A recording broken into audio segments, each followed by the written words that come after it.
देश की संप्रभुता पर जिस किसी ने आंख उठाई, देश की सेना ने, हमारे वीर जवानों ने उसका उसी की भाषा में जवाब दिया। लद्दाख में दुनिया ने देख लिया।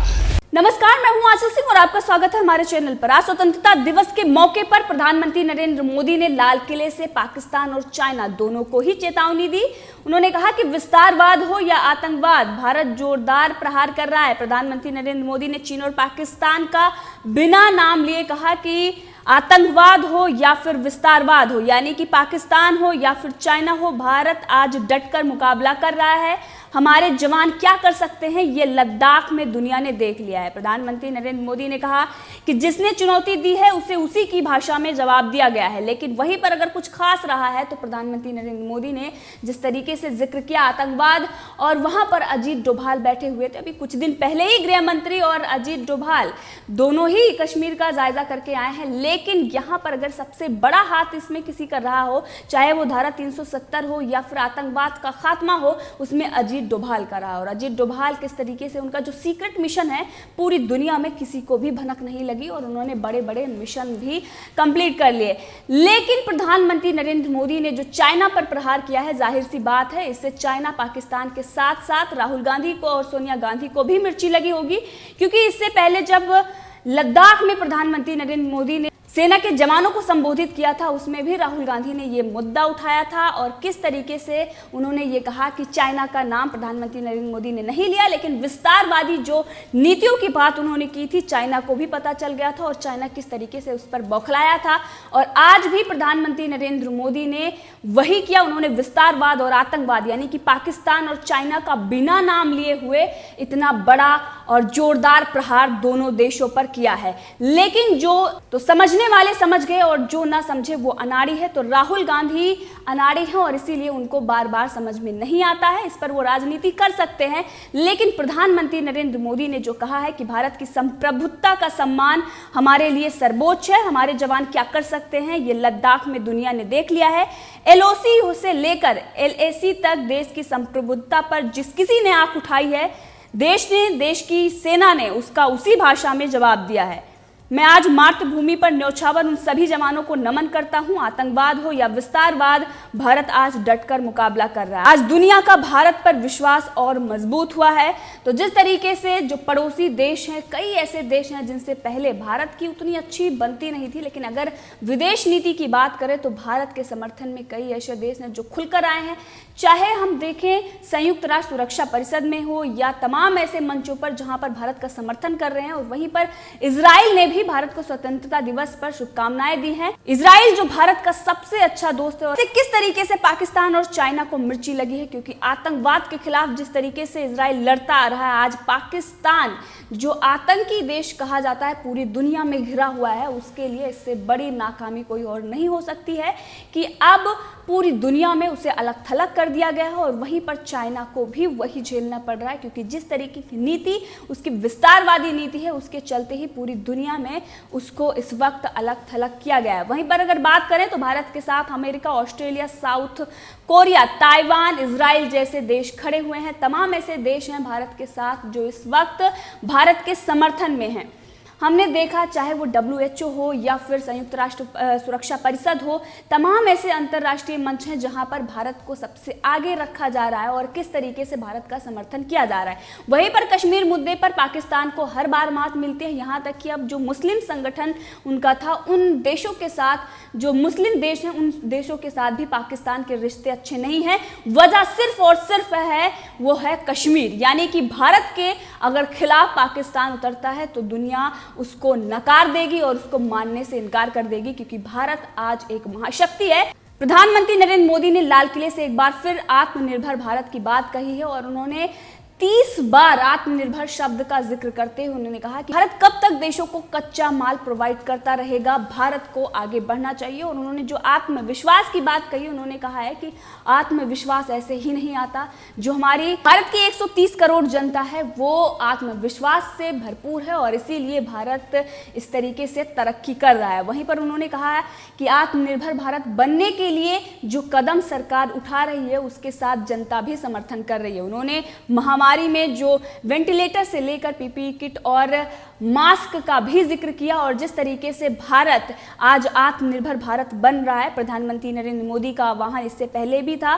कोरोना वायरस महामारी जिस तरीके से देश में आई और उसमें भारत का जो जज्बा था वो साफ दिखाई पड़ा है। और वहीं पर प्रधानमंत्री नरेंद्र मोदी ने पड़ोसियों और अरब देशों से भी जो मित्रता है उसका भी जिक्र किया। उन्होंने कहा कि 192 में से 184 ने भारत को संयुक्त राष्ट्र में अस्थायी सदस्यता के लिए भारत को समर्थन दिया।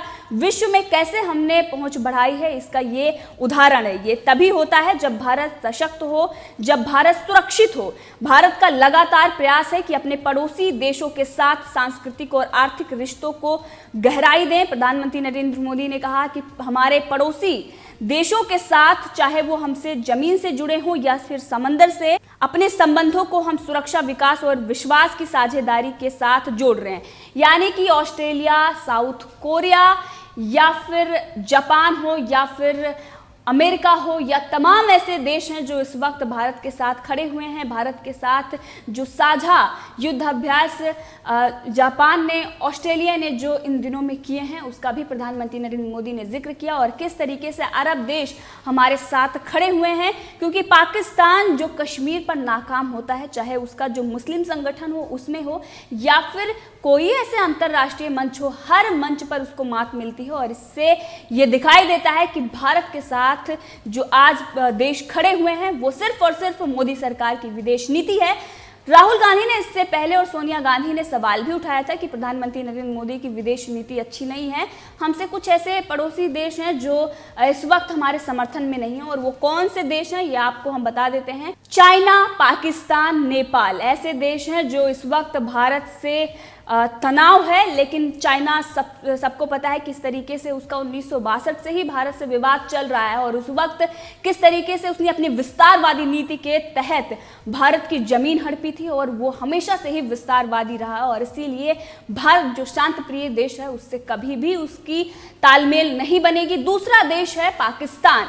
पाकिस्तान जो आतंकवाद का पोषण करता है वो कभी भी भारत के साथ नहीं मिल सकता क्योंकि भारत हमेशा से ही आतंकवाद के खिलाफ रहा है। नेपाल जो चाइना के कहने पर किस तरीके से उलझ रहा है भारत से, क्योंकि अब चाइना नेपाल को तिब्बत की तरह हड़पने की साजिश रच रहा है और उसी के तहत किस तरीके से उसको झांसा नेपाल को चाइना दे रहा है, उसके लिए ही नेपाल भारत से उलझ रहा है। और वहां पर कम्युनिस्ट विचारधारा की जो सरकार है उसकी वजह से ही इस तरह के विवाद हैं। लेकिन पाकिस्तान और चाइना और नेपाल भारत का कुछ भी नहीं बिगाड़ सकते, क्योंकि अगर बात करें नेपाल की तो नेपाल अभी तक भारत के ही ऊपर निर्भर रहा है और अभी भी अगर मदद कोई करता है तो वो भारत ही करता है। चाहे वो प्राकृतिक आपदाएं हो या तमाम जो आपदाएं नेपाल में आती हैं, भारत ही उसकी मदद करता है। लेकिन जो चाइना की साजिश है भारत के खिलाफ देशों को उतारने के लिए, उसके तहत वो ऐसे देशों को किस तरीके से लुभाता है और उसके बाद वो भारत के खिलाफ खड़ा करता है। लेकिन इससे जो चाइना की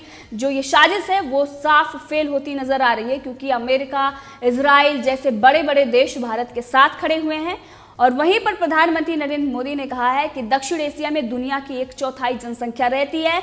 हम सहयोग और सहभागिता से इतनी बड़ी जनसंख्या के विकास और समृद्धि की अनगिनत संभावनाएं पैदा कर सकते हैं। इस क्षेत्र के देशों के सभी नेताओं की इस विशाल जन समूह के विकास और प्रगति की ओर एक अहम जिम्मेदारी है। आज पड़ोसी सिर्फ वो नहीं है जिसने हमारी भौगोलिक सीमाएं मिलती हैं, बल्कि वो भी है जिनसे हमारे दिल मिलते हैं, जहां रिश्तों में समरसता होती है, मेल जोल होता है। यानी कि इससे भारत ने उन देशों को भी साधा है जहां से भारत की सीमाएं नहीं लगती हैं, के बावजूद भी भारत के साथ खड़े हुए हैं, चाहे वो इजराइल हो या फिर अमेरिका, जैसा कि मैंने आपको जिक्र किया, सऊदी अरेबिया, तमाम ऐसे अरब देश हैं जो भारत के साथ खड़े हुए हैं और भारत का समर्थन कर रहे हैं। उसका भी जिक्र प्रधानमंत्री नरेंद्र मोदी ने किया। वहीं पर जो प्रधानमंत्री नरेंद्र मोदी ने लाल चौक में जो ध्वजारोहण हुआ है और आतंकवाद पर जो उन्होंने बात की, उसमें भी खास रहा है, क्योंकि 1947 के बाद अगर कश्मीर को आज़ादी मिली है तो वो 1 साल पहले यानी कि 2019 में कश्मीर को आज़ादी मिली। और उसके बाद जिस तरीके से लाल चौक पर ध्वजारोहण किया गया, इससे ये दिखाता है कि भारत आज कितना मजबूत है और भारत अपने फैसले खुद ले सकता है। उसके आंतरिक मामलों में अगर कोई भी दखल अंदाजी करेगा तो अंतर्राष्ट्रीय मंचों पर उसको जगह नहीं दी जाएगी। और पाकिस्तान इसके लिए ताज़ा उदाहरण है, किस तरीके से पूरी दुनिया उसका बायकॉट कर रही है और पूरी दुनिया में वो घिरा हुआ है। और वहीं पर प्रधानमंत्री नरेंद्र मोदी ने FDI को लेकर जो उन्होंने कहा लाल किले पर अपने भाषण में, आत्मनिर्भर के साथ साथ उन्होंने जो FDI पर कहा कि भारत में FDI ने अब तक सारे के सारे रिकॉर्ड तोड़ दिए हैं। भारत में FDI ने 18% की बढ़ोतरी हुई है। महामारी के दौरान भी भारत में 22 अरब डॉलर का विदेशी निवेश आया है। इसमें करीब 98% ऑटोमेटिक रूट से आया है। तो आपको बता दें, जिस तरीके से FDI ने कुछ दिन पहले ही चीनी कंपनियों के निवेश से परहेज किया था और उसके बावजूद भी जो भारत में लगातार विदेशी निवेश आ रहे हैं, इससे अब मोदी सरकार की जो नीति है, चाहे अर्थव्यवस्था को लेकर, कुछ लोग इससे पहले अर्थव्यवस्था पर कटाक्ष कर रहे थे, लेकिन अगर सच में अर्थव्यवस्था को मजबूत करना है तो पहले भारत को सशक्त होना पड़ेगा, यानी कि आत्मनिर्भर होना पड़ेगा। और प्रधानमंत्री नरेंद्र मोदी इसी को लेकर आगे बढ़ रहे हैं। और किस तरीके से उन्होंने हर अपने संबोधन में, अपने भाषण में, उन्होंने हर अपनी बात में आत्मनिर्भर भारत का जिक्र किया है और आत्मनिर्भर भारत बनाने के लिए उन्होंने कई कदम भी उठाए हैं। तो आज प्रधानमंत्री नरेंद्र मोदी ने 7वीं बार लाल किला पर तिरंगा फहराया और नॉन कांग्रेसी लीडर अगर कोई पहले हैं तो वो प्रधानमंत्री नरेंद्र मोदी हैं, जिन्होंने 7वीं बार लाल किले पर तिरंगा फहराया। और वहां पर उन्होंने चाइना, पाकिस्तान के साथ साथ आत्मनिर्भर भारत का भी उन्होंने जिक्र किया। और वहीं पर चेतावनी चाइना और पाकिस्तान के लिए रही, यानी कि विस्तारवाद और आतंकवाद की, LOC और LAC का जो उन्होंने जिक्र किया, इससे ये साफ हो गया कि किस तरीके से पाकिस्तान और जो चाइना की जो विस्तारवादी और आतंकवादी की नीति रही है, उस पर जोरदार प्रहार प्रधानमंत्री नरेंद्र मोदी ने किया। और वहीं पर उन्होंने अटल जी को भी याद करते हुए जो उनकी योजनाएं हैं उसका भी उन्होंने जिक्र किया और किस तरीके से आत्मनिर्भर भारत बनने के लिए इन योजनाओं पर जो वो काम कर रहे हैं इसका भी उन्होंने जिक्र किया। यहाँ तक कि राष्ट्रीय इंफ्रास्ट्रक्चर पाइपलाइन परियोजना की भी उन्होंने घोषणा की। साथ में उन्होंने NCC का भी जिक्र किया और जिस तरीके से हमारे जो स्कूल में ही किस तरीके से जो शिक्षा दी जाती है और एक तरीके की ट्रेनिंग है ये, और उसका भी उन्होंने जिक्र किया। NCC में जो स्कूल के बच्चे होते हैं उनमें पहले से ही देशभक्ति का जो जज्बा होता है वो NCC के ही दौरान आता है। और वहीं पर उन्होंने कहा कि जिसने भी आंख दिखाई है मकबूल जवाब दिया है। तो प्रधानमंत्री नरेंद्र मोदी का आज जो संबोधन था वो काफी खास था।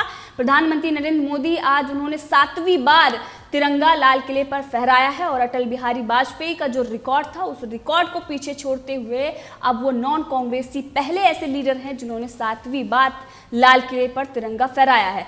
तो सीधा उन्होंने जो सीधे जो चेतावनी दी है वो दुनिया भर के उन देशों के साथ उन्होंने मित्रता का भी जिक्र किया और चेतावनी पाकिस्तान और चाइना के लिए भी रही। स्वतंत्रता दिवस की आप सभी को बहुत बहुत शुभकामनाएं। तो इस मुद्दे पर आप भी अपनी राय रख सकते हैं, कमेंट करके जरूर बताएं। अगर आपने अभी तक चैनल को सब्सक्राइब नहीं किया है तो कर लें ताकि हर अपडेट आप तक पहुंचती रहे। धन्यवाद।